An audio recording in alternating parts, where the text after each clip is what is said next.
Our next guest has been described as a testament to the transformative power of education. By the time he was 12 years old, he had lost both of his parents to illness. But he credits solid public school teachers as the people who inspired him to keep going. Fast forward to today. Dr. John B. King Jr. has served as the U.S. Secretary of Education under President Barack Obama, who described him as an exceptionally talented educator. Dr. King is currently the president and CEO of the Education Trust, and we are honored to have Dr. King with us in historic Studio D this afternoon. Dr. King, thank you so much for joining us today. It's wonderful. Thrilled to be here. Tell me real quick, give me an overview of what the Education Trust is. Sure. So the Education Trust is an organization that works to ensure educational opportunity for low-income students and students of color. And we do research and advocacy. We do work here in Maryland and around the country, trying to make sure that schools create opportunity for all kids. Okay, so we said that you are a walking, talking, living testament of the power of education. How has it helped you? Well, it just made a huge difference in my life. Both my parents were New York City public school educators their whole lives. So I always had this appreciation for the importance of school.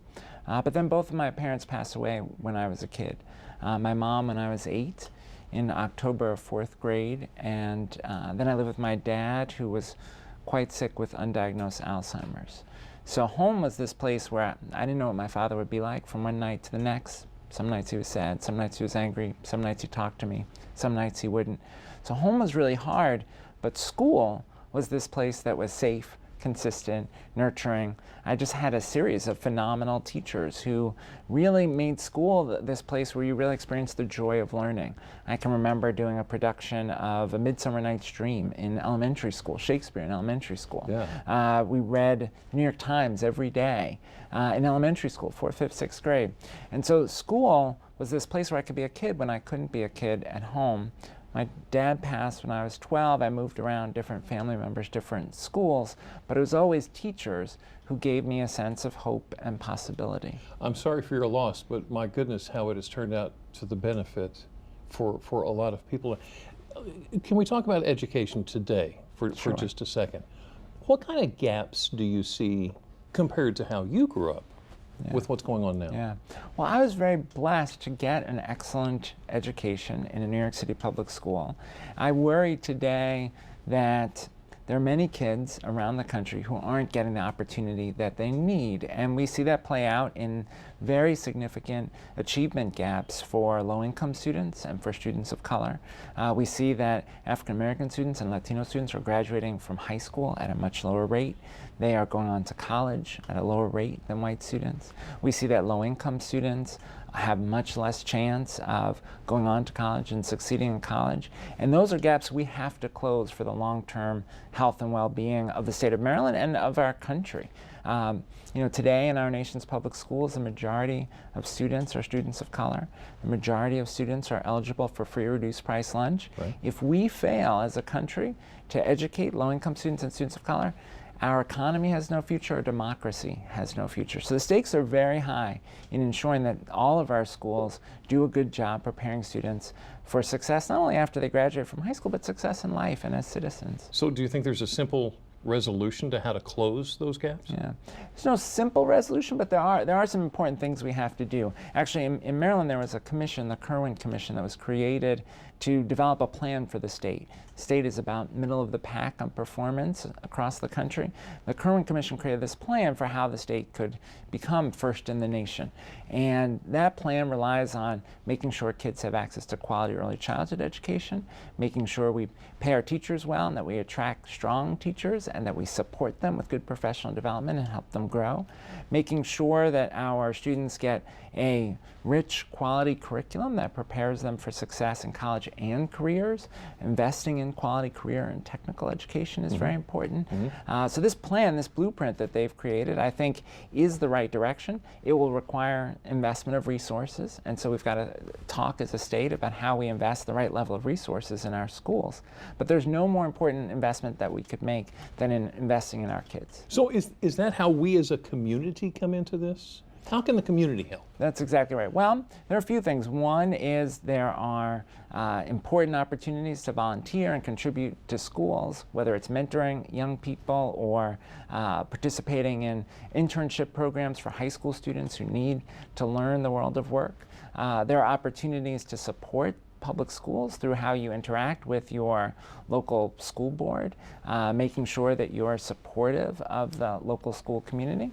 There's opportunities as a citizen to make sure that the state and the country are making smart investments in education. And then of course there are things we can all do as parents, those of us who are parents, to make sure that our kids are well prepared for school, again, their homework done, are a positive influence on their peers. So there's lots of ways that we can all contribute, but we've got to see schools as central to the future success of the country. You are really passionate about this, aren't you? I am. I started out as a high school social studies teacher. I love school. School made a huge difference for me. I've seen the difference school can make in the lives of my students, and now that I work in policy and research, I still have the same mission, which is making sure that schools provide great opportunities for all kids, just like they did for me. Right, and I understand you have some ties to the Eastern Shore. I do. A school connection, of course. Okay. My grandmother was one of the first graduates of University of Maryland Eastern Shore, Really? back when it was called Princess Anne Academy. She graduated in 1894. And so I actually had the opportunity to come back and speak at the commencement at Eastern Shore last spring, which was quite a moment to be able to celebrate the students and their graduation, but also to honor the legacy of my grandmother. That's amazing. That's a great story. Okay. Now, we are very careful to not talk politically on Delmarva Life, but I got to ask you, you got to work with President Barack Obama. Any behind-the-scenes stories you can tell? Sure. So, one, President Obama and Mrs. Obama are both deeply committed to education. They both, in the work of the Obama Foundation, are continuing to work on education issues. One great moment, we were having lunch with a group of students who were being mentored by folks at the White House. One of the students asked the president, what are the keys to success? And I always remember he made 2 points about things that were keys to success for him. One was always working really hard, and he said he'd learned in college that he was always going to be the one who worked the hardest, that he was never going to have someone outperform him because they worked harder than he did. They might have more talent, but he was always going to be the one who worked the hardest. Right. I love that. Yeah. And the second thing he said was the power of reading. And he talked about the way in which when you read, whether you're reading a novel or a biography, you get to see the world from someone else's perspective. And he talked about how important a skill that is in life and in leadership, to be able to see the world from the perspective of people who are different from you, who've had Right. different experiences than you've had. And he talked about the power of literature. And as a teacher, I love that too. So that was a great moment to be just sitting there with a group of students, the president, it was me and a couple of other cabinet members. It was just a wonderful life experience. Absolutely incredible. Thank you so much for joining us this afternoon. Dr. Thank John you D. so King much. Jr. It's been wonderful speaking with you. Now, we're going to have more information about Dr. King's background on delmarvalife.com. Be sure to check it out. He's an absolutely fascinating educator.